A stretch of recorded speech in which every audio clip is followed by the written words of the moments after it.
this light Midge pattern. This is a just simple black and silver, tied with one of my favourite materials, black pheasant tail, or dyed black pheasant tail for the body.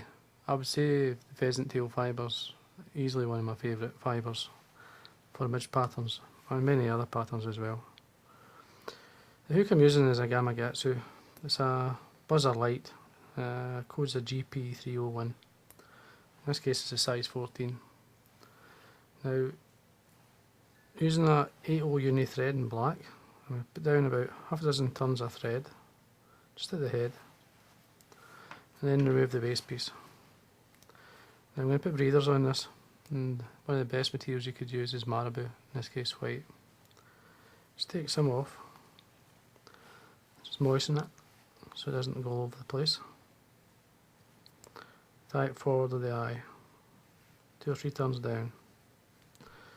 At a slight angle, cut the marabou, the base piece, at the back. Now you can trim this straight away if you want, which I'm going to do. Probably around about 2mm or so from the eye. And that'll represent the breathers. Now keep this for your next fly. Probably get another 2 flies out of that. Once you've done that, it's just a matter of tidying up.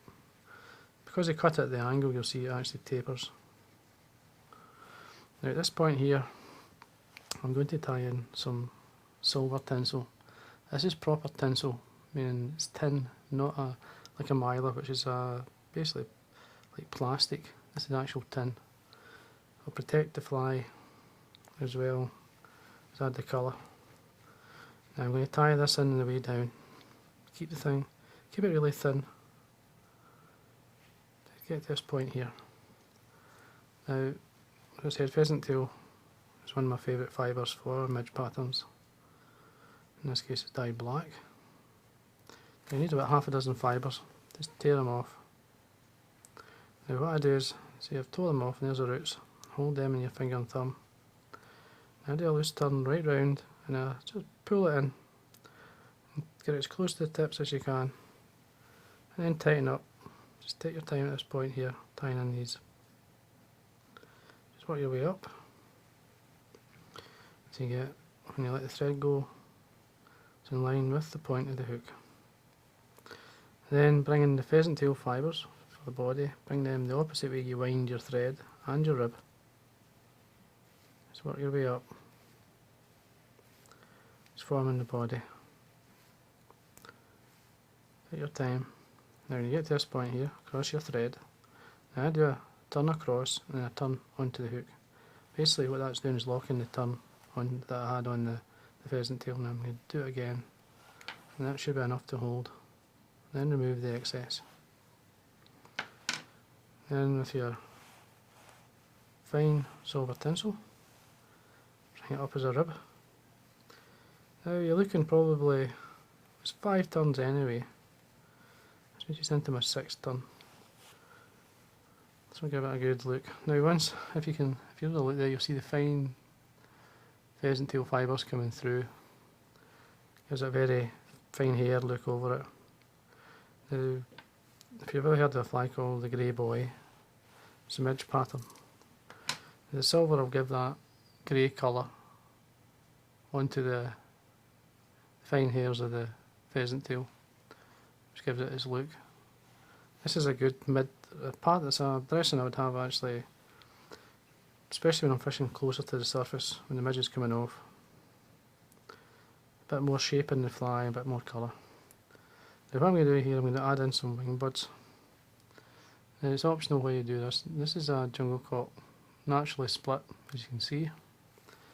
And all I do is, with the good side of the feather facing up the way, just force split fibre down either side.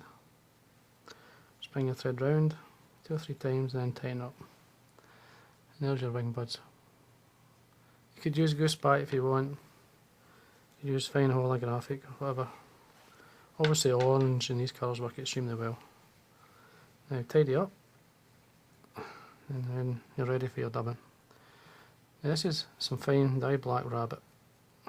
Much finer, softer. You could use seals fur if you want, but I like the rabbit. It's a bit finer and softer for the smaller flies. It's a matter of building up the thorax. I'm going to tighten up a wee bit more than that. Just a wee twist to tighten up. And end up with the thread in front of the marabou. Do 3 turns. Now I'm going to varnish the thread in this way by simply wiping some varnish onto the thread and then wet finish. Just bring your finger on the top here, holding back the marabou. Just take your time. 1, 2, 3, 4. There you go. Trim away the excess. And there you are. Very simple. It's a deadly wee pattern. It's a great pattern to have. Dyed in all colours. And if you look closely, the marabou gives a great impression of the gills, as they would probably call them, the breathers. And for all it is a bit of marabou, there is a tiny bit of movement, and that's what you want.